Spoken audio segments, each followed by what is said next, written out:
Bueno, pues llegó el momento de la Mírame, pasando. novela, la radionovela Logia, la flor de lis va a dar inicio.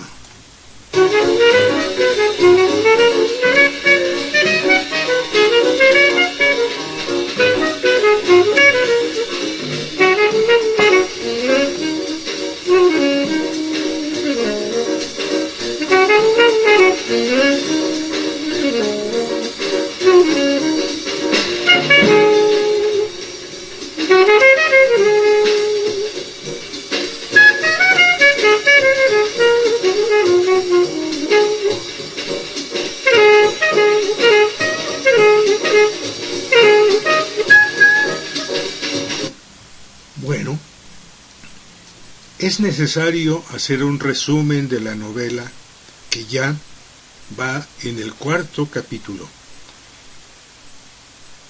J.G. es un líder social que usa este seudónimo como manera de protegerse de su enemigo. Él es un opositor al presidente, es un opositor a aquel hombre que él admiró profundamente, que él admiró por su carisma, por sus ideales, pero que al llegar al poder empezó a todo tirarlo por la borda. Porque contrajo deuda, gastó dinero, hizo corruptelas. Entonces, él optó por mandarle mensajes, J.G., le mandó mensajes por medio de golpes mediáticos, de golpes a sus policías, a sus políticos, a sus altos funcionarios, y no le hizo el menor caso. Él siguió ensoberbecido, lleno de soberbia, para continuar yendo llevando al país hacia abajo, hacia la ruina. Bueno, entonces, en las conferencias de prensa que él daba, una de ellas la aprovechó J.G. para tomar posesión de todos sus sistemas de video, de todos sus sistemas informativos, de toda su red informativa, y cuando tomó el micrófono el presidente, J.G. tomó el dominio de todas las televisiones, de todas las televisoras del país, y emitió un comunicado que revelaba con datos ciertos, con cifras ciertas, con hechos comprobables, que era un pésimo presidente. El hombre, ya anciano, no soportó la revelación que estaba haciendo J.G. y entonces empezó a sentirse mal y se salió del lugar. Pero en lugar de salir hacia adentro, salió hacia afuera, hacia el público, y ahí tuvo la oportunidad J.G. de abordarlo y de tomarlo del brazo para ayudarlo a caminar, porque no podía caminar solo, y raspó su mano con un anillo especial que él tenía, con unos piquitos envenenados. Después de haberlo, ¿cómo se dice?, rayoneado, herido ligeramente en su cuerpo, en sus manos, y se separó de él, dejó que otros lo fueran cargando hacia la salida, pedían todos, gritaban, una ambulancia, rápido. Y J.G. y su novia Roxana, la directora del periódico La Voz de México, escaparon por diferentes lugares, acompañados por miembros de su logia, por hermanos de la logia, que los habían separado precisamente para que no fueran a ponerles ningún problema, no fueran a encontrar que él había sido el causante de ese rasguño. Bueno, salió y se fue a la colonia Condesa. Ahí estuvo tomando una copa en un lugar, mientras Roxana estaba en su periódico haciendo la edición del día siguiente, donde decía el titular: el presidente fue descubierto en todos sus fraudes y mezquindades y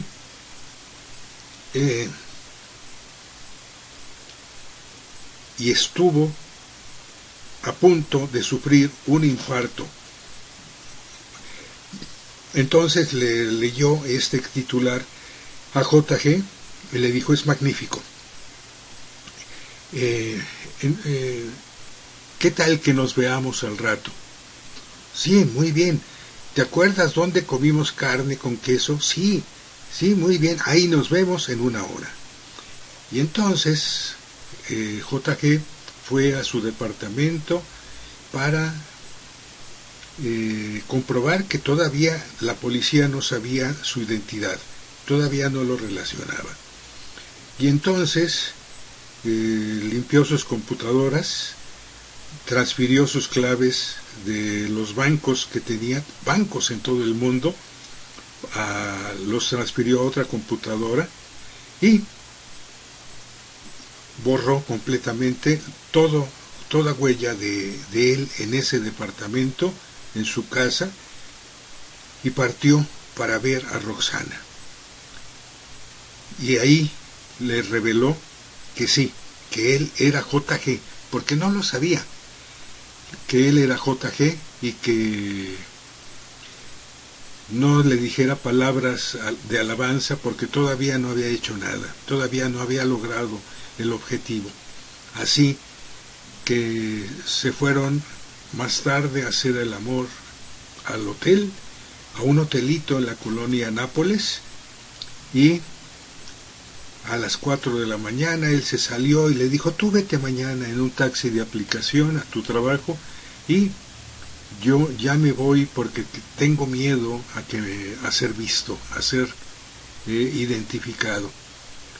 Y lo que hizo enseguida fue ir a su búnker, a su refugio secreto, a su casa donde tenía armas, venenos, disfraces y un refrigerador y 2 sillones y otras computadoras. Los sillones servían para que durmiera cómodamente y trabajara plácidamente sin ningún problema.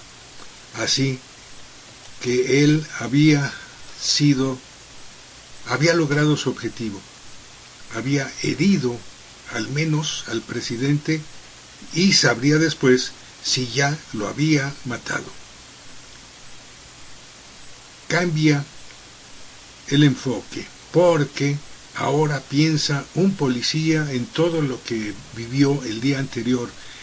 Le habían ordenado ir, como policía que era, a cuidar al presidente y había sorprendido de todo la seguridad que le habían dado. Se había percatado de que no había alguien con armas adentro de la sala de prensa donde iba a dar su conferencia el presidente.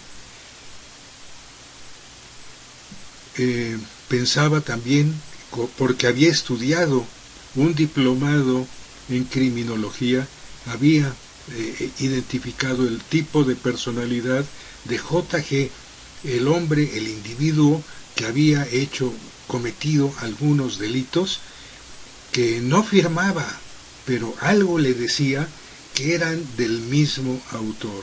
Y el policía se levantó, desayunó, se cambió de ropa, se bañó y salió de su de su departamento para ir hacia la oficina. Maneja el automóvil hasta la comandancia. No hay demasiado tráfico, así que llegará pronto. Hay que tener en cuenta que puede haber gente con desórdenes mentales, asesinos seriales, porque han recibido un golpe en la cabeza o tienen un mal natural en su mente, pero supongo que eso no justifica andar asesinando por todas partes. Un nombre o una definición que escuché en estas clases había hablado del ídolo glorioso teatral histriónico, le llaman. En fin, estos fueron sus pensamientos una mañana cualquiera. No será habitual si tenemos en cuenta que es el día de una investigación muy diferente.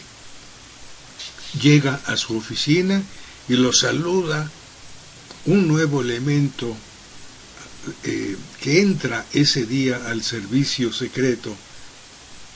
Hola, ¿cómo está usted? Otro compañero policía le dice, ¿qué hubo, mi Quirós Cuarón? ¿Cómo amaneciste? El apodo le caía medio gordo, pero no dejaba de sentir cierto orgullo por haber cursado ese diplomado.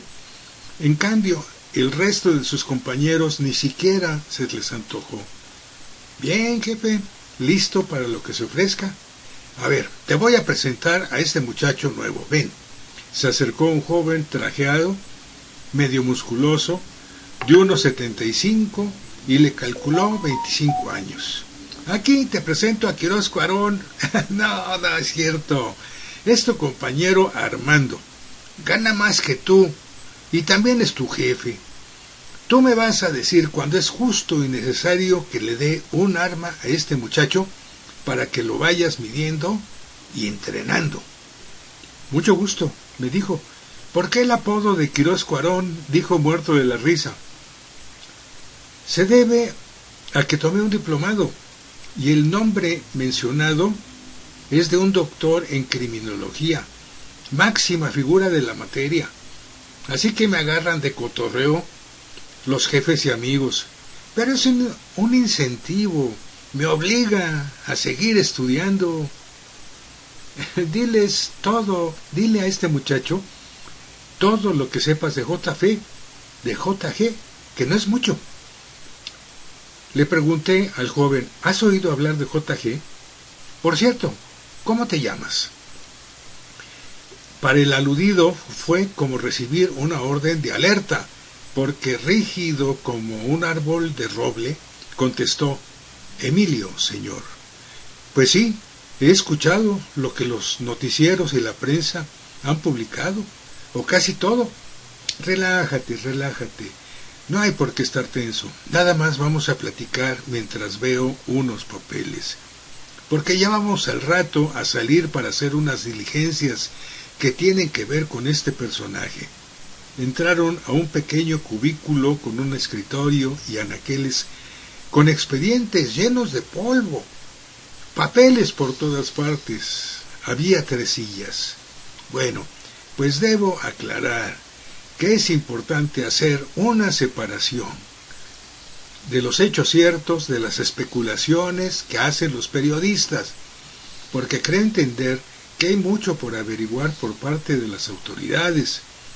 Se quiso corregir Emilio al darse cuenta de que estaba hablando al policía que tenía asignado el caso, el que debía saber todo lo necesario para lograr detenerlo, porque se trata de un caso complicado, que ha ido dejando huellas, rastros por donde ha pasado.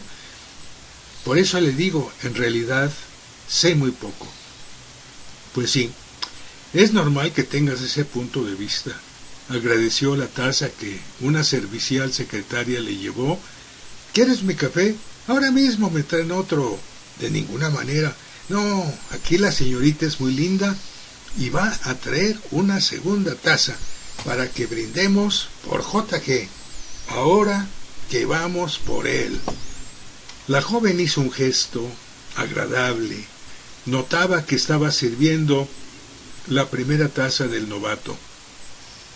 Se dio cuenta que no era profesor de nadie y fue buscando un tono más amable para no causar la impresión de yo soy John Camaney. Llegó el segundo café. Pues sí, a veces los periodistas de la Nota Roja nos hacen una muy mala labor al hacer de estos malandros unos verdaderos héroes de no sé qué ideas, pero es un recorrido que hacen por su personalidad hasta que acaban presentando un ser de cartón que en nada se parece a un hombre de carne y hueso. Sí, tienes razón. Recuerdo como sin querer o queriendo lo han elevado hasta querer hacerle un monumento. Recuerdo, dije yo, que su primera aparición en escena fue en un hotelito aquí cerca.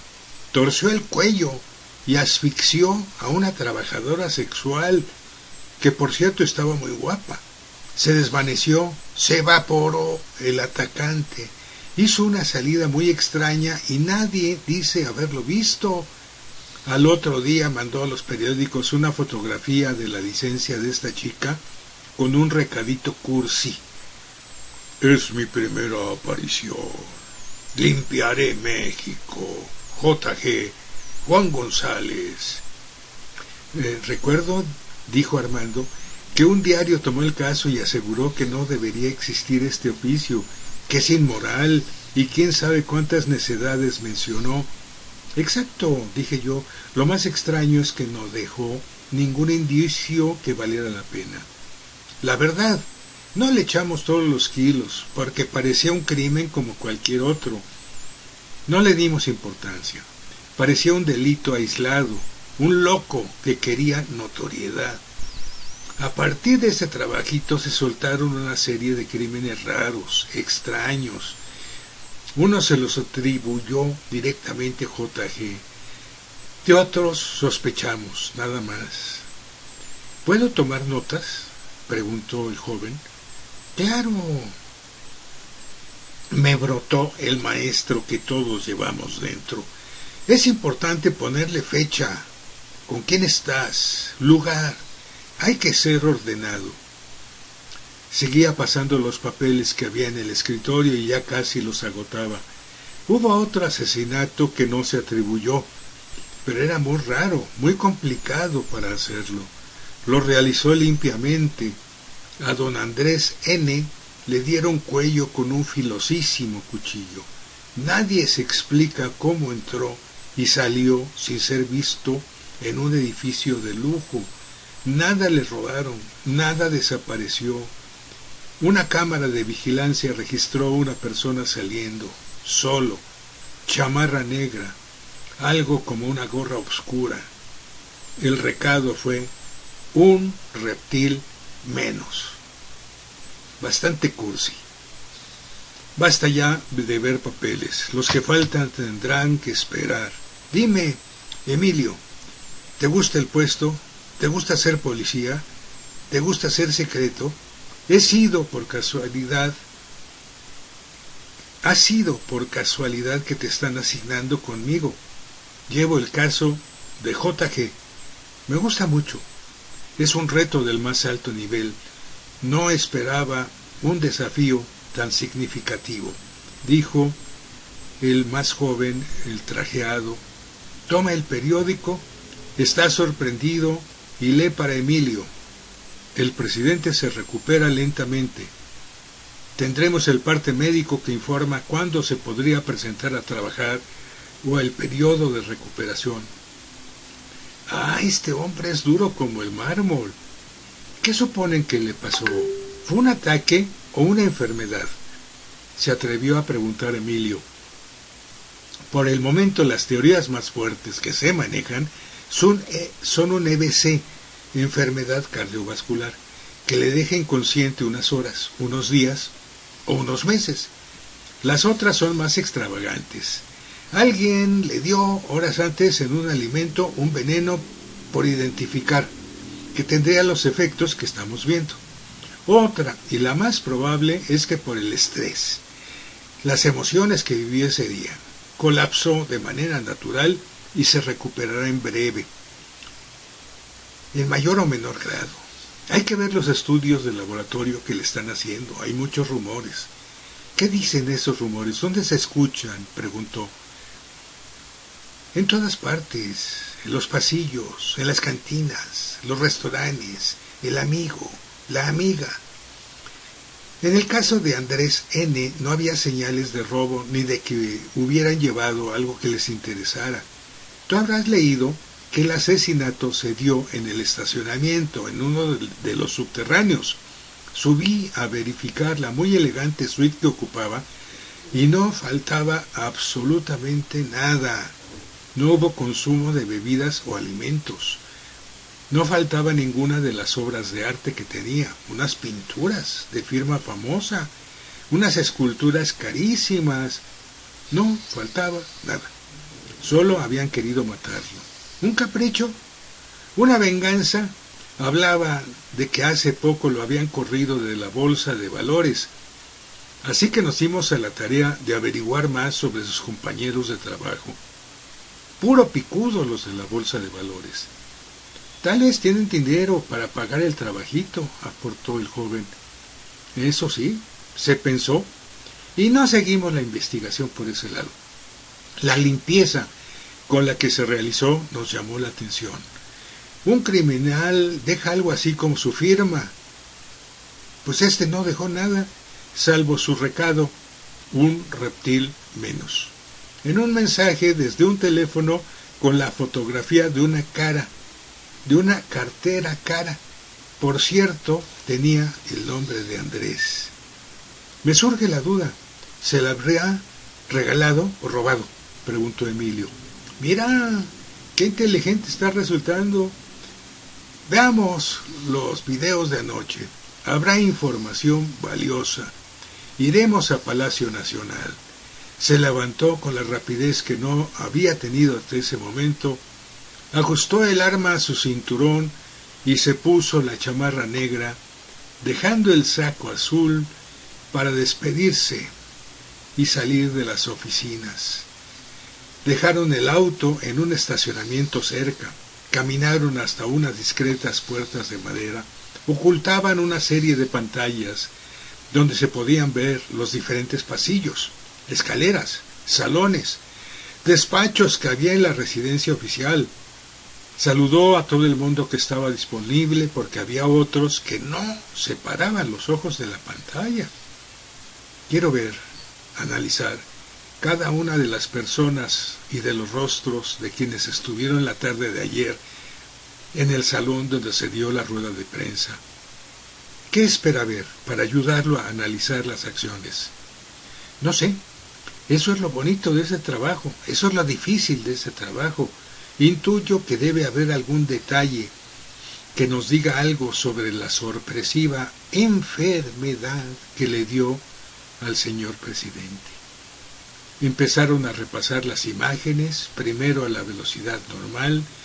No habían pasado más de 20 minutos de verdadera acción, porque antes era una toma donde todos estaban quietos en sus lugares.